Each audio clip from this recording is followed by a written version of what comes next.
যদি বলি পৃথিবীর সবথেকে উঁচু প্রাণী কোনটা, আপনার উত্তর কী হবে? আবার পিছনে যা আছে সেটি দেখে হয়তো আপনারা ধারণাই করতে পেরেছেন উত্তরটি কী দিবেন। জিরাফ।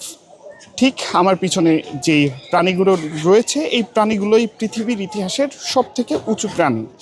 এই প্রাণীগুলোকে দক্ষিণ আফ্রিকার বিভিন্ন স্থান থেকে সংগ্রহ করা হয়েছে এবং আমি এই মুহূর্তে মিরপুরের যেই জাতীয় চিড়িয়াখানাটি রয়েছে সেই চিড়িয়াখানায় আছি।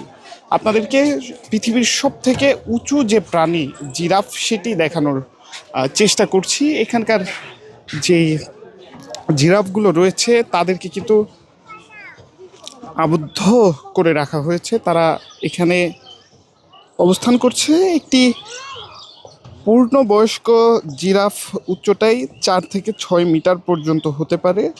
গড়ে পুরুষ জিরাফের ওজন হয় 1600 কেজি এবং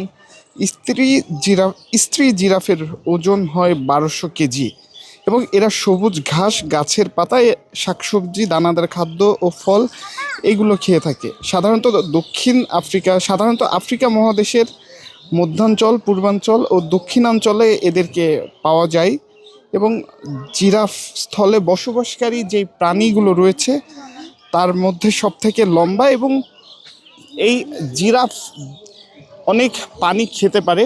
সেই পানি কিন্তু তারা তাদের পেটে দীর্ঘ সময় রাখতে পারে এবং এ কারণেই কিন্তু তাদেরকে শুষ্ক ও জলবিহীন যে ভূমি রয়েছে সেই ভূমিতে দীর্ঘ সময় কিন্তু তারা কাটাতে পারে। যেমনটি আপনাদেরকে এই জিরাফের যেই জায়গা রয়েছে সেখান থেকে দেখানোর চেষ্টা করছিলাম।